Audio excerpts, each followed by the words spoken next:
Vamos lá, pessoal, vamos voltar aí ao nosso curso. Hoje a gente vai continuar falando das leis de Newton. Hoje a gente vai tratar da segunda lei de Newton, que, como eu já disse, é princípio fundamental da dinâmica. Se a gente estiver lidando com um caso particular de partícula, sistema que não muda a massa, você consegue descrever a segunda lei de Newton dessa forma aqui: força resultante, massa vezes aceleração.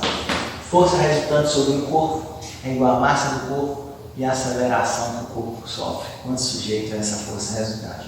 Então, eu vou me ater a alguns minutos nessa equação para a gente discutir desde a parte de unidades de medida até como se calcula força resultante, esse tipo de coisa, tá bom? Então, a primeira coisa que a gente deve notar quando a gente olha essa equação é o seguinte: é em termos de unidade de medida.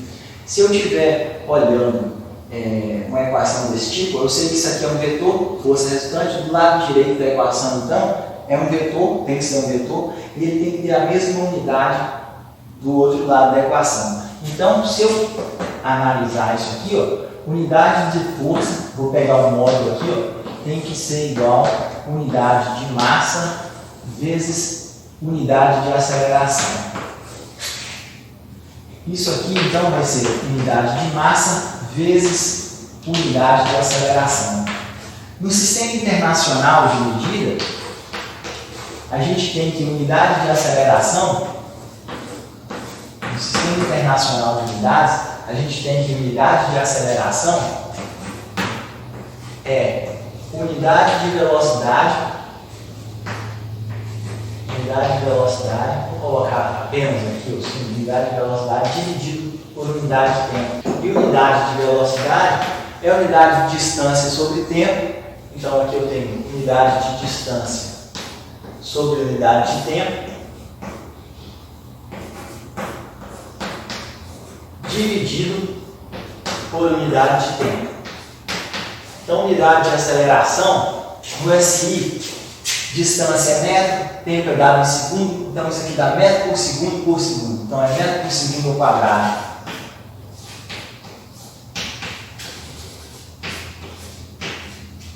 Então, quando você diz que uma partícula qualquer está sujeita a uma dada aceleração, o que você quer dizer com isso?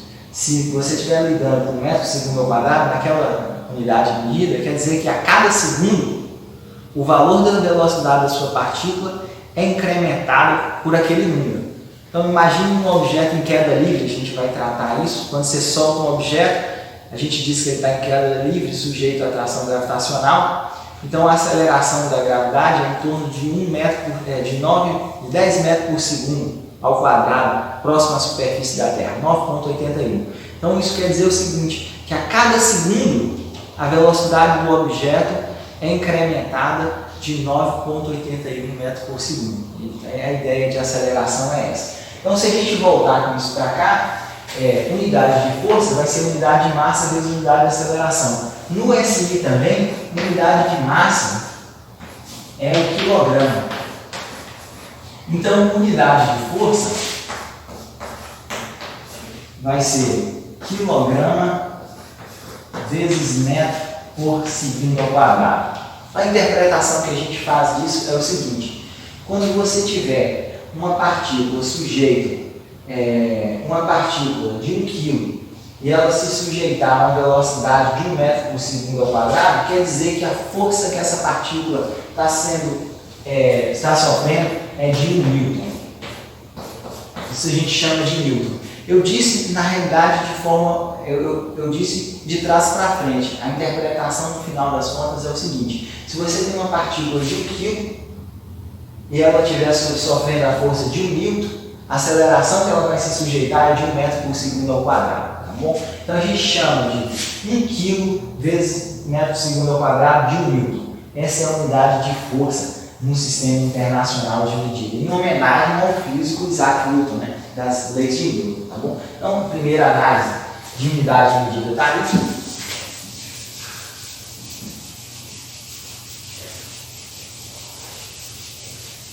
A segunda coisa que a gente tem que perceber, é interessante chamar a atenção, é para o fato disso aqui, ó, força resultante. Então, quando a gente está olhando para a segunda lei de Newton escrita dessa forma, esse vetor à esquerda está dizendo o somatório de todas as forças que atuam em um corpo. Então, imagine que você tem um corpo, tá bom? Tá aqui o seu corpo, não estou me preocupando agora com a forma do corpo, mais adiante a gente faz algumas observações quanto ao formato do corpo, tá bom? Imagine que ele esteja sujeito a 3 forças. Um aqui, tá bom? F1, F2 e um F3 aqui, ó. Essas aqui são as 3 forças que esse corpo está sujeito. Tá? O que é esse camarada, força resultante? É eu somar aquelas 3 forças ali. Ó. A gente já sabe como soma vetor, né? Então eu vou somar esses 2 primeiros aqui.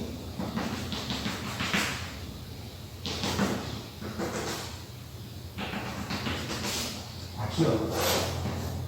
Esse vetor aqui, ó, é o resultante do primeiro e do segundo. E agora eu somo esse resultante com o outro. Aqui, ó. Puder?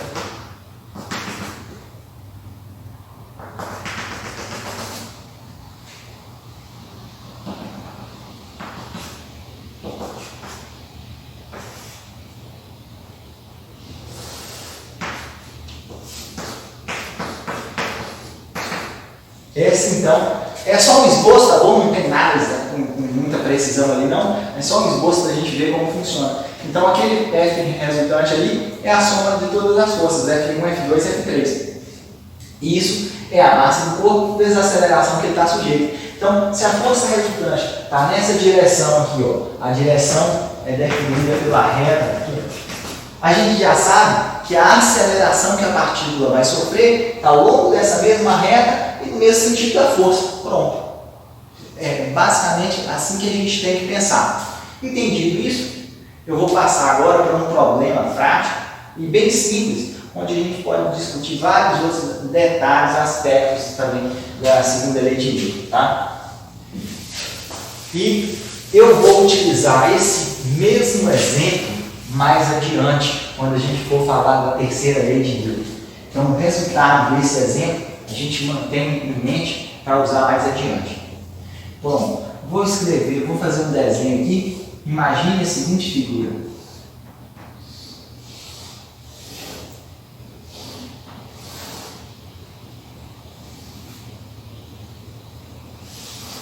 Imagine que a gente tem um objeto, ele está coberto por um papel, então a gente não sabe muito bem o que tem ali dentro, mas é um objeto, ele está coberto, e imagine que você meça numa balança e ele possui massa M. Está aqui esse objeto aqui, ó.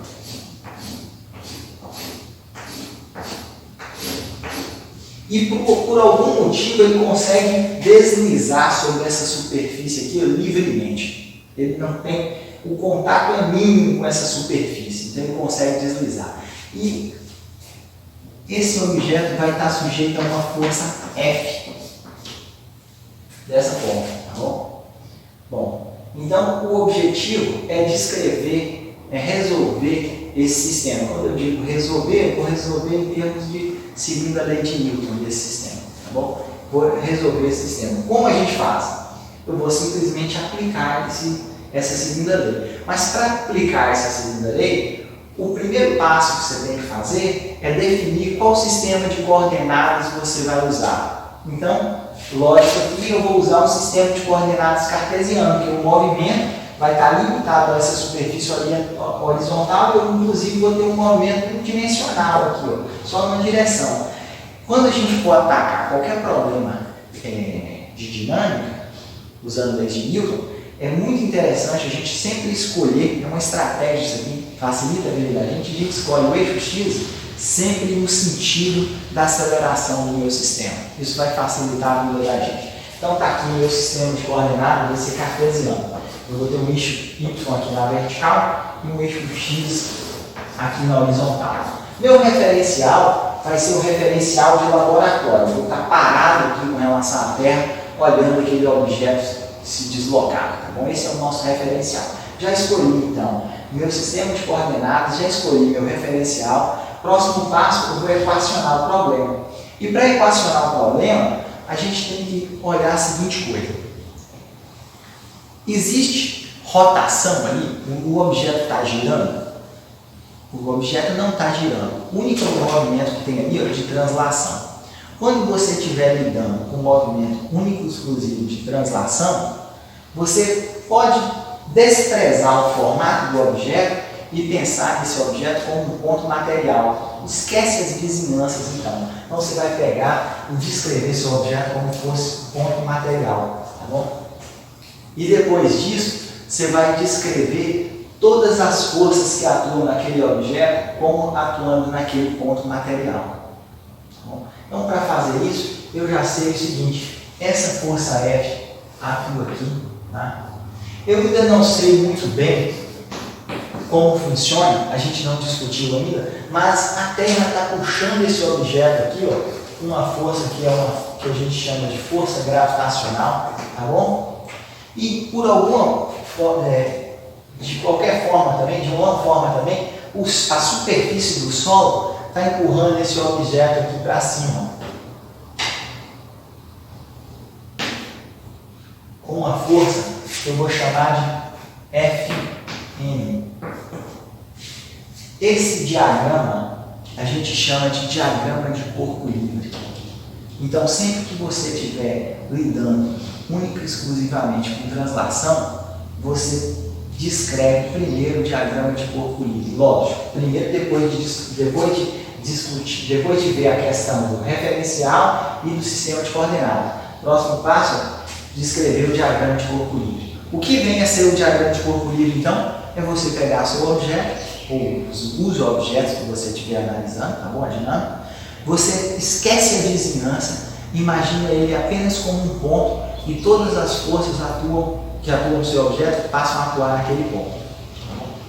Basicamente esse é o diagrama de corpo livre. Você desprezou a vizinhança e pensou nas forças todas atuando naquele ponto. Feito isso, a gente só tem um objeto ali, só tem esse bloco, tá bom? Então, feito isso, aplica a lei de Newton, segunda lei de Newton. Força resultante, que é a soma de todas as forças que atuam nesse objeto aqui, é igual à massa dele vezes a aceleração que ele está sujeito. Esse é o resultado, é como a gente tem que resolver essa equação. Então você tem que olhar para isso aqui, essa equação te diz o seguinte: eu só estou interessado nas forças que atuam nesse objeto. Não importa se esse objeto está exercendo uma força no agente que está aplicando essa força F dele, não importa que esse objeto esteja exercendo uma força no solo ou que ele esteja exercendo uma força sobre qualquer outro corpo. O que importa, no caso do diagrama de corpo livre, são as forças que estão sendo exercidas sobre ele. Isso é o diagrama de corpo livre.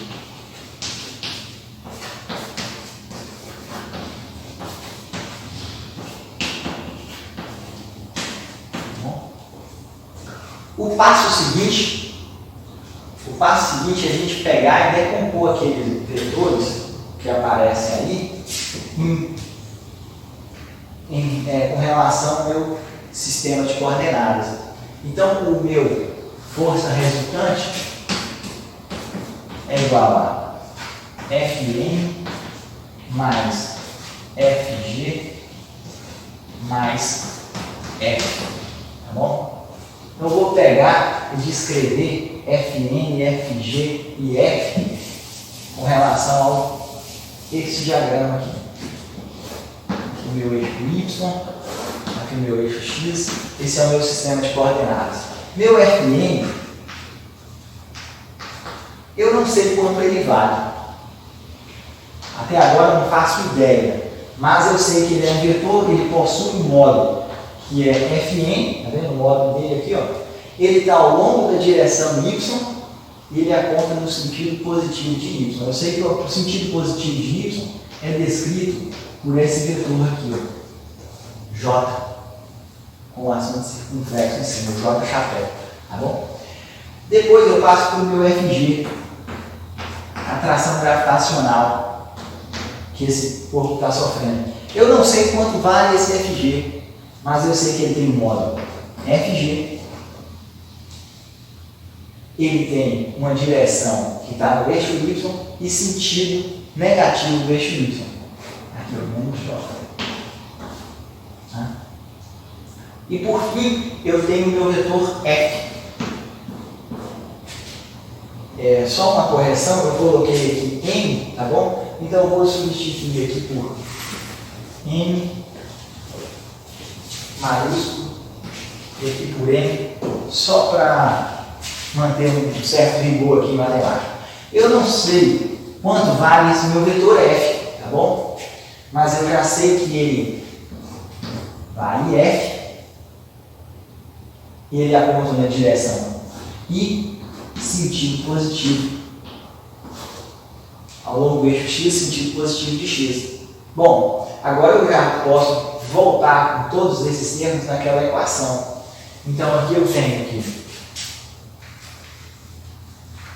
eu já posso colocar em evidência a parte Y, fica Fn menos Fg, tudo isso aqui está na direção J, mais F está na direção I.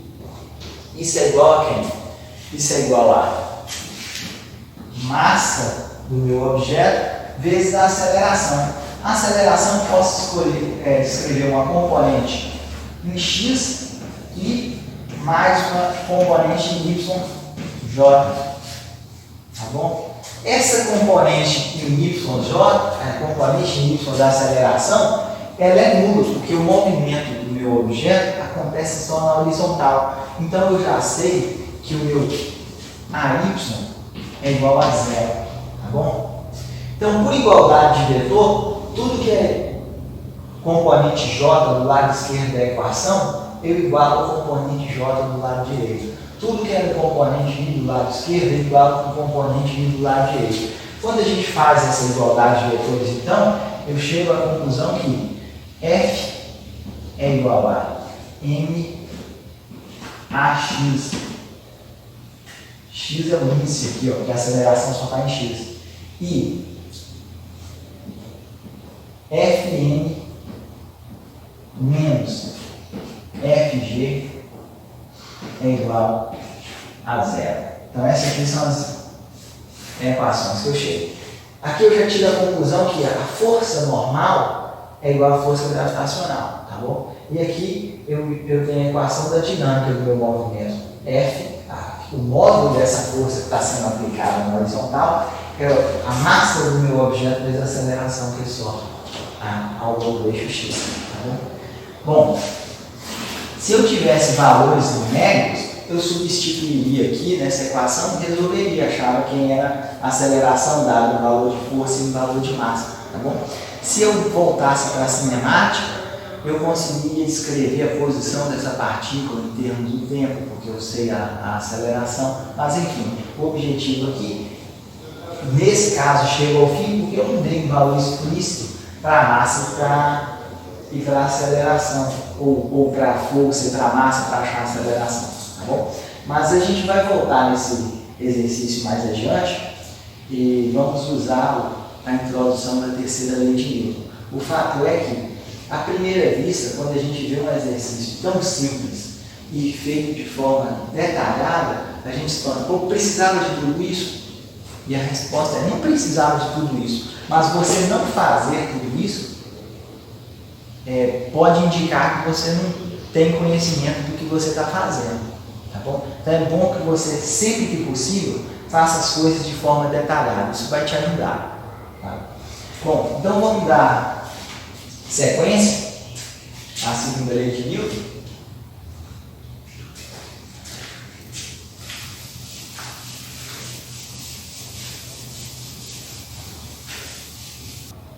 Bom, por fim eu vou fazer mais uma consideração que eu acredito ser importante em termos da segunda lei de Newton. Tá? E o uso dela a gente vai fazer ao decorrer das próximas aulas, aí, então vai ficar claro também a forma que a gente usa a equação. Tá? Mas uma consideração importante é o seguinte: quando Newton descreve essa equação, a massa, esse termo que aparece aqui, que é o que a gente entende como quantidade de matéria, ela passa a ter um papel importante na dinâmica do sistema. Porque quando a gente olha essa equação, a gente vê que se você tiver dois corpos de massa M1 e outro corpo de massa M2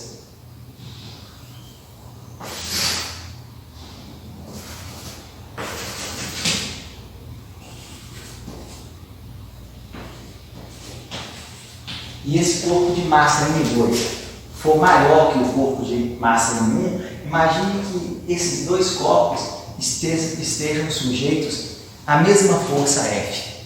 Tá bom? Se a gente olha para essa situação, para qual corpo vai sofrer uma aceleração maior? A resposta é o corpo de massa menor. Se a força é a mesma, o corpo de massa menor sofrerá uma aceleração maior. Até para satisfazer aquela igualdade que a gente tem na segunda lei de Newton. Mas a gente entende então nesse ponto que massa também representa uma quantidade associada à inércia do corpo. Massa de um corpo representa a dificuldade que você tem de mudar a velocidade de um corpo. Então, quanto maior a massa de um corpo, maior a dificuldade de separar esse corpo. Por exemplo, imagine que venha uma mosca em sua direção, um mosquito em sua direção, sei lá, a 1 metro, 10 metros por segundo, tá bom? E venha também uma caixa a 10 metros por segundo na sua direção e essa caixa de 200 quilos. É muito mais difícil você parar a caixa de 200 quilos a 10 metros por segundo vindo na sua direção e sentido do que você parar um mosquito que vem a 10 metros por segundo na sua direção e sentido. Por quê? Porque a quantidade de matéria, então a inércia da caixa, é muito maior do que a inércia do mosquito. Então a gente passa a interpretar a quantidade de matéria como inércia do corpo. É essa propriedade que o corpo tem de se opor a variações de velocidade. E quando você vê nessa forma, nessa segunda lei de Newton, então, muitas vezes é comum a gente ver esse índice I embaixo da massa. É um índice. E a gente chama isso de massa inercial. Então, massa inercial seria a quantidade de matéria responsável por se opor a variações de velocidade quando o corpo está sujeito a uma força de um agente externo, F.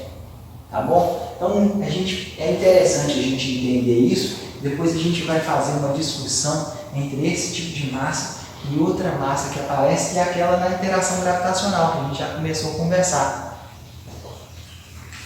Então eu vou dar uma pausa.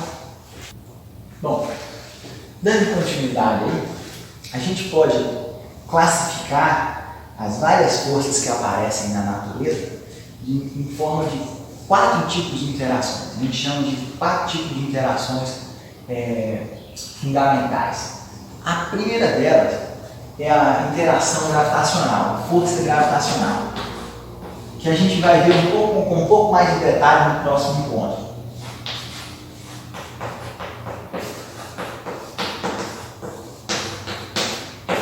A segunda é a força eletromagnética, que a gente já é familiar também.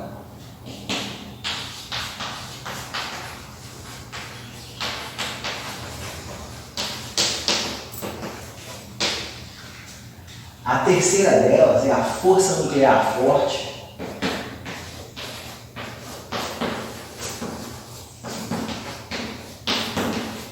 E a, por fim, força nuclear fraca.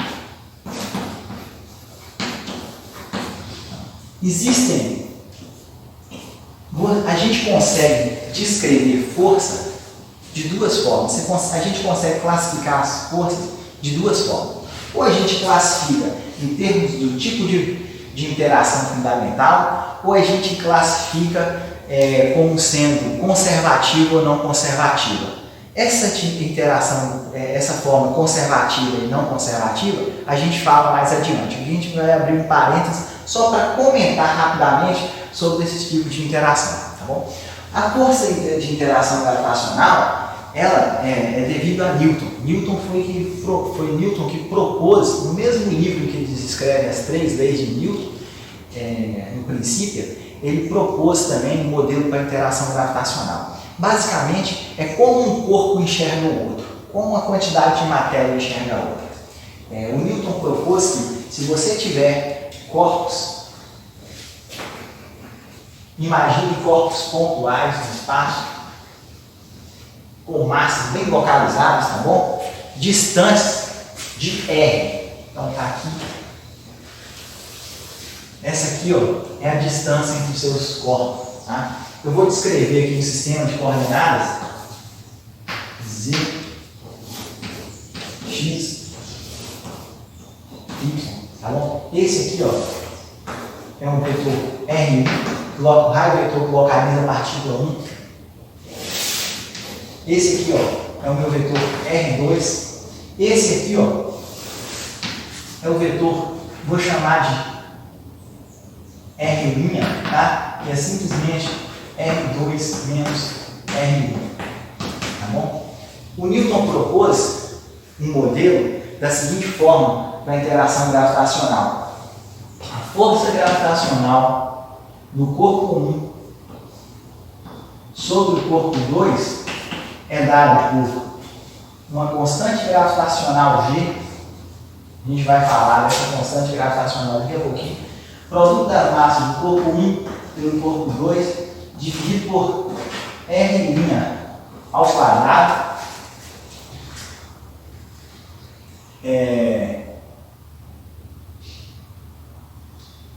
Sinal negativo aqui. R' chapéu, tá bom? R' chapéu é esse vetor limitado aqui. Esse sinal negativo é porque a força que o corpo 2 está sofrendo com relação ao corpo 1 é no sentido do corpo 1, tá bom? Então, essa foi a proposta do Newton. E a força que o corpo 2 sofre, a força gravitacional que o corpo 2 sofre devido a 1, seria exatamente esse valor, só que com um sinal contrário aqui. Tá?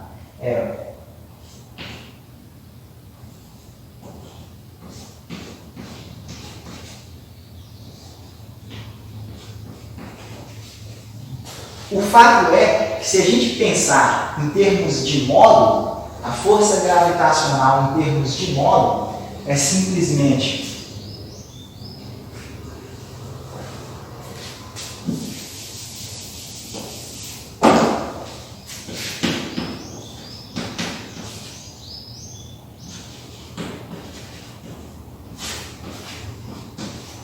sobre R ao quadrado. Essa foi a proposta de Newton. Então, quando a gente olha para essa expressão, a gente está percebendo aqui, ó, que no numerador, quanto maior a massa, maior a interação. No denominador, a interação é inversamente enfim. Por outro lado, ela é inversamente proporcional à distância. Quanto maior a distância entre as partículas, menor essa força. E a constante gravitacional, o valor dela é 6,67 vezes 10 a menos 11. E a unidade dividida? A gente sabe que do lado de cá tem que ter Newton. Do lado de cá, também da equação, tem que ser Newton. Então, essa unidade dividida tem que ser metro quadrado sobre quilograma ao quadrado. Tá bom? Vezes Newton. Se não fosse assim, Newton vezes metro quadrado sobre quilograma ao quadrado, a gente teria problema ali com relação à unidade dividida. Então, Newton fez essa proposta para a interação gravitacional. Tá bom? Essa proposta foi testada e hoje em dia ela é aceita como teoria clássica da gravitação universal. Tá bom? Então, essa é a primeiro tipo de interação. Só outro parênteses, dentro do parênteses, hoje em dia a gente já sabe que para interação gravitacional não precisa ter contato, né? Então, é uma interação à distância. Então, aparentemente, o Newton sabia dessa falha, né? Ele não descrevia a interação à distância naquela época, mas ele não fez nenhum comentário sobre isso. Somente no futuro que veio a existir as teorias de campo, né? Resolvendo o problema de interação à distância. A interação gravitacional é a interação à distância. Mesma coisa com a interação, enfim, mesma coisa com vários tipos de interação de forças fundamentais. Mas o fato é que o Newton não fez menção ao caso de interação à distância nessa época, na época da sua publicação. Bom, O segundo tipo de interação é eletromagnética. A gente já sabe que partículas dotadas de carga, elas exercem forças entre si. Tá bom? Quando as cargas são do mesmo sinal, essas partículas se repelem, cargas, sinais contrários, elas se atraem. Então essa tipo de interação a gente chama de força elétrica. E a magnética é aquela devido a um campo magnético. Né? Toda partícula em movimento, na combinação de um campo magnético, ela se sujeita a uma força magnética. Né? No final das contas, só sendo mais breve, a gente sabe hoje em dia que a origem de campos magnéticos é carga elétrica em movimento. Então sempre quando você tem carga elétrica em movimento, essas cargas em movimento produzem campo magnético e esse campo magnético interage com qualquer outra partícula carregada dotada de uma dada velocidade com a combinação desse campo. Tá bom? Então esse é o segundo tipo de interação. A terceira, nuclear forte. A interação nuclear forte é aquela que o domínio dela, ela é uma das é a mais intensa, o domínio dela é na ordem nuclear, na ordem de núcleos. Se a gente pensar na estrutura eletrônica, hoje em dia a gente já sabe que um átomo é composto por um núcleo. Esse núcleo, a dimensão dele é da ordem de 10 a menos 15 metros. Isso a gente chama de um Fermi, em homenagem ao físico Enrico Fermi. Né?